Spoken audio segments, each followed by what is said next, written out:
Bismillahirrahmanirrahim. Assalamualaikum warahmatullahi wabarakatuh. Sebagaimana yang telah dijadwalkan oleh sekolah, pada kesempatan ini pelajaran kita adalah mazhab. Materi kita adalah masalah yang ke-6 dari dua masalah kemarin, berbicara tentang mengusap kepala, bahagian dari fardu-fardu wudu.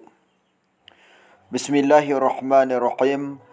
Al-mas'alatu sadisatu minat tahdidi. Masalah yang ke-6 dari batasan.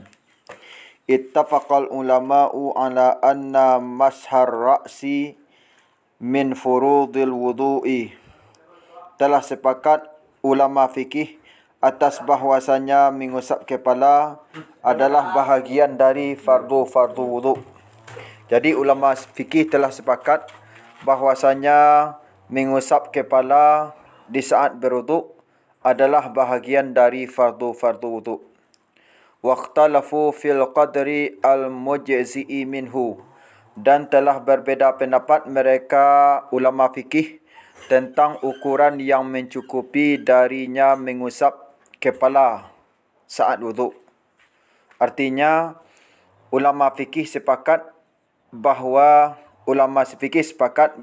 mengusap kepala di saat wuduk itu adalah bahagian dari fardu-fardu wuduk, namun mereka berbeza pendapat tentang ukuran yang memadai saat mengusap kepala di saat wuduk tersebut. Fadhahaba Malikun ila annal wajiba mas'uhu kulluhu. Maka telah berfatwa Imam Malik kepada bahwasanya yang wajib mengusapnya kepala adalah keseluruhannya kepala. Jadi menurut pendapat Imam Malik, yang rukun dalam wuduk ketika mengusap kepala adalah mengusap keseluruhan kepala. Itu wajib diusap. Wa dhahaba Syafi'iyyu wa ba'du ashabi Malikin wa Abu Hanifata ila anna masha ba'dihi huwal fardu. Dan telah berfatwa Imam Syafi'i dan sebahagian sahabat-sahabat Imam Malik dan Imam Abu Hanifah kepada bahwasanya mengusap sebahagiannya kepala, dianya mengusap sebahagian kepala adalah fardu. Jadi menurut pendapat Imam Syafi'i, pendapat sebahagian sahabat-sahabat Imam Malik, pendapat Imam Abu Hanifah, yang wajib diusap dari kepala saat wuduk adalah sebahagian dari kepala saja. Tak perlu keseluruhannya, tidak wajib keseluruhan. Namun yang wajib hanya sebahagian saja. Namun begitu, wa min ashabi Malikin man hadda hadzal ba'dha bithuluthi. Dan di antara teman-teman Imam Malik ada orang yang telah membatasi dia orang akan ini sebahagian dengan sepertiga. Jadi sebagaimana pendapat yang kedua tadi, Imam Syafi'i, sebahagian teman-teman Imam Malik, Imam Abu Hanifah berpendapat bahawa mengusap sebahagian kepala di saat wuduk adalah fardu. Bukan fardu mengusap keseluruhan kepala. Yang fardu adalah sebahagian dari kepala. Namun walaupun sebahagian menurut pendapat yang kedua ini, namun mereka berbeza pendapat tentang menetapkan sebahagian. Sebahagian dari teman-teman Imam Malik tadi yang berpendapat, ada yang berpendapat sepertiga yang dimaksud adalah setengah yang dimaksud adalah sepertiga. Wa minhum man haddahu bithulutsaini.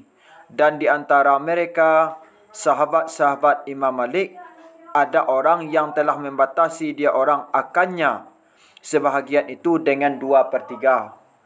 Ada lagi sebahagian dari sahabat-sahabat Imam Malik yang lain yang mengatakan tetap sebahagian yang wajib, sebahagian yang dimaksud oleh mereka adalah 2/3. Wa amma Abu Hanifata fahaddahu birrubu'i.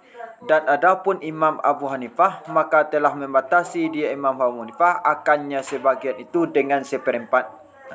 Jadi yang dimaksud oleh Imam Abu Hanifah sebahagian itu adalah 1/4. Berbeza dengan pendapat sebahagian dari teman-teman Imam Malik tadi. Sebahagian juga, tapi sepertiga. Sebahagian juga, tapi 2/3. Di pendapat Imam Malik, sebahagian dimaksud di sini adalah 1/4. Wa hadda ma'a hadzal qadri minal yadi alladhi yakunu bihi al-mashu. Dan telah membatasi dia Imam Abu Hanifah beserta ini ukuran dari tangan yang ada dengannya tangan itu mengusap. Jadi menurut pendapat Imam Malik, yang digunakan untuk mengusap tangan, untuk mengusap kepala, sebahagian dari kepala itu, yang dimaksudkan di sana adalah 1/4, menggunakan tangan dengan cara menempelkan tangan kepada kepala tersebut untuk mengusap. Faqala, maka telah mengatakan dia Imam Abu Hanifah kan, in masahahu bi aqalla min thalathati asabi'a lam yujzihu. Jika mengusap dia seseorang akannya kepala hal keadaan lebih kurang dari 3 anak jari, tidak mencukupi dia yang kurang dari 1/3 itu akannya usapan.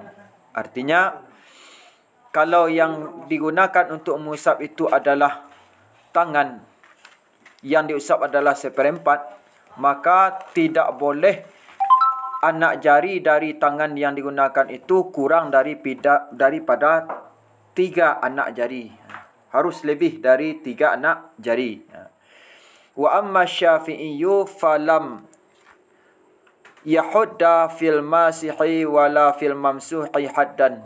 Dan adapun Imam Syafi'i, maka tidak membatasi dia Imam Syafi'i pada orang yang membasuh dan tidak pula pada yang dibasuh akan batasan. Artinya, walaupun Imam Syafi'i berpendapat bahwasanya yang wajib di saat mengusap kepala itu sebahagian dari kepala, namun Imam Syafi'i tidak menentukan sebahagian itu berapa. Apakah 1/3, apakah 2/3, apakah 1/4 dan sebagainya. Tidak ditetapkan oleh Imam Syafi'i. Sebahagiannya, terserahlah. Jadi nampak jelas bagi kita ada 2 pendapat di sini yang sangat berbeza sekali, yang mengatakan bahawa yang masuk dalam fardu wuduk di saat mengusap kepala, ada yang mengatakan keseluruhan kepala dan ada yang mengatakan sebahagian saja. Jadi jelas ini perbezaannya. Mari kita lihat kenapa ulama-ulama ini berbeza pendapat tentang hal ini. Wa aslu hadzal ikhtilafi fil ishtiraki alladhi fil ba'i fi kalamil arabi. Dan asal ini perbedaan pendapat ulama fikih adalah tentang persyarikatan makna yang terdapat pada ba dalam ayat di dalam kalam orang Arab. Artinya, kenapa ulama fikih berbeza pendapat tentang menetapkan mengusap kepala itu apakah keseluruhan atau sebahagian, itu dipengaruhi oleh makna ba yang terdapat dalam kalam orang Arab. Makna ba yang terdapat dalam kalam orang Arab. Ba ini adalah huruf jar. Faedahnya dalam bahasa Arab itu banyak. Menyebabkan berbeza makna, berbeza faedah, menyebabkan berbezanya hukum yang ditetapkan oleh ulama fikih. Mari kita lihat apa saja makna yang ada dalam ba itu. Wa dzalika annaha marratan takunu zaidatan. Dan demikian persyarikatan makna pada ba dalam kalam orang Arab, bahwasanya ba dalam kalam orang Arab pada suatu kali adalah dia ba itu tambahan. Ada ba huruf jar tu faedahnya tambahan dalam kalam orang Arab. Apa contohnya? Mithla qaulihi ta'ala tanbitu bidduhni. Hal keadaan seumpama firman-Nya Allah Ta'ala, tanbitu bidduhni ala qiraati man qara'a tunbitu bidhammit ta'i wa kasril ba'i min anbata. Atas kiraat orang yang telah membaca, dia orang akan tunbitu dibaca dengan dhammah ta dan dengan kasrah ba dari anbata. Jadi yang menganggap ba dalam firman Allah Ta'ala ini adalah huruf tambahan, itu adalah kiraat orang yang membaca ta dalam ayat tanbitu ini dengan dhammah dan ba-nya dikasrahkan. Berarti fi'il madi dari itu adalah anbata, anbata yunbitu. Muannasnya tunbitu. Kalau tunbitu yang dibaca dalam ayat ini bukannya tanbitu, berarti bi yang berada di sana adalah huruf jar tambahan. Wa maratan tadullu ala tab'idi. Dan adalah pada kali yang lain adalah dia ba tadi menunjukkan dia ba atas tab'id, menunjukkan atas makna sebahagian. Apa contohnya? Misla qaulil qaili, hal keadaan seumpama perkataan orang yang mengata dia orang akhaltu bi thawbin wa bi abdihi.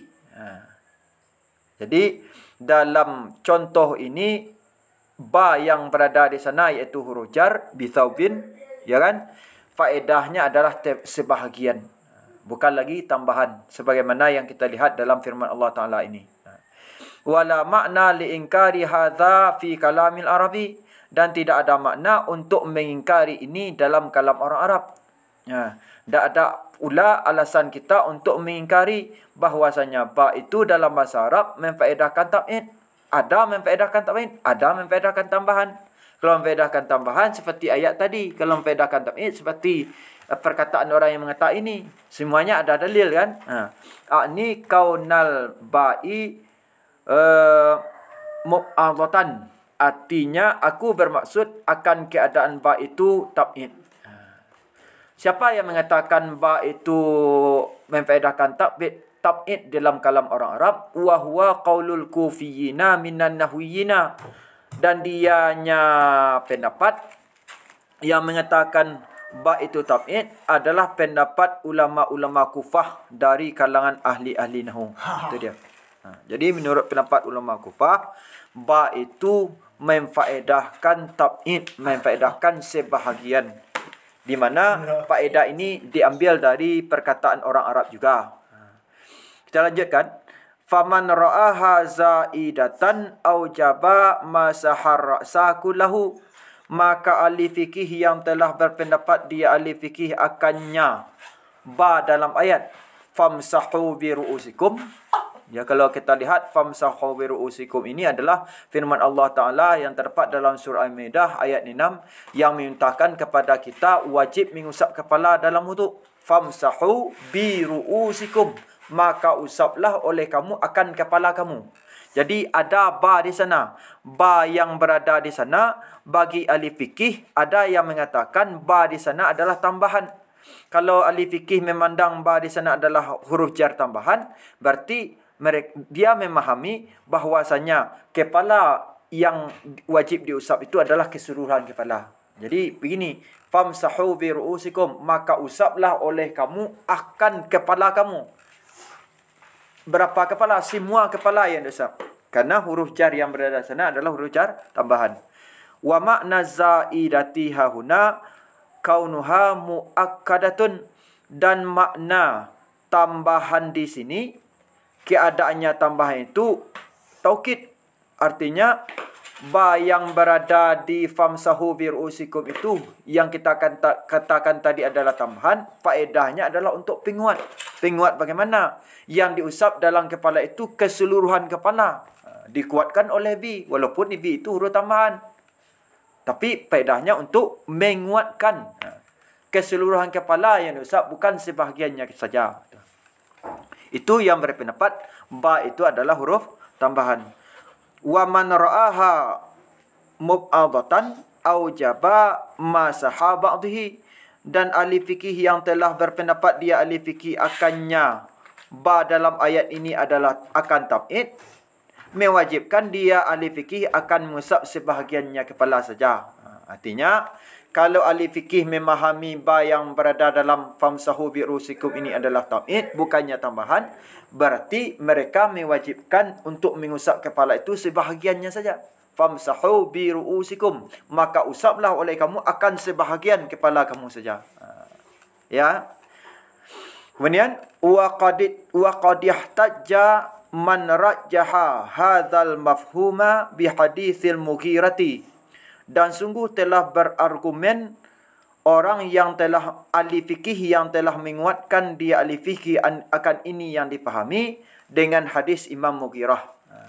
Jadi ulama fikih yang memahami ba yang terdapat dalam famsahu bi ru'usikum itu adalah tab'id, yang mereka mewajibkan mengusap kepala itu hanya sebagian saja. Pendapat mereka ini dilandasi dengan hadis Imam Mughirah. Apa hadisnya? Anna Nabiyya sallallahu alaihi wasallam tawadda'a famasaha bi nasiyatihi wa 'alal imamati. Bahwasanya Nabi SAW telah berwuduk dia Nabi SAW, lalu telah mengusap dia Nabi SAW akan dahinya Nabi SAW dan atas sorban. Jadi Nabi dalam berwuduk, bila ketika berwuduk, di saat mengusap kepala, yang beliau usap dari kepala beliau itu dahinya. Kalau dahinya sama-sama maklumlah kita, dahi itu berada di atas kepala itu. Kening ya, berada dekat dengan kening. Berarti yang usap Nabi itu bukan keseluruhan kepalanya usap, tapi dahinya. Apa yang dapat kita fahami di sini? Kalau dahi yang usap oleh Nabi ketika berwuduk, berarti sebahagian kepala ini usap. Menandakan bi yang berada dalam ayat itu, kalau menurut hadis Nabi SAW ini memfaedahkan tab'id. Maka inilah landasan yang digunakan oleh ahli fikih yang memahami bahwasanya ba dalam ayat itu memfaedahkan tab'id. Sebab Nabi SAW ketika berwuduk dalam mengusap kepalanya, yang diusapnya adalah dahinya, bukan keseluruhannya kepala. Kharrajahu Muslimun, telah meriwayatkan akannya hadis Imam Mughirah ini oleh Imam Muslim. Demikianlah pelajaran kita pada kesempatan ini. Untuk tugas dapat dilihat dalam Google Classroom. Assalamualaikum warahmatullahi wabarakatuh.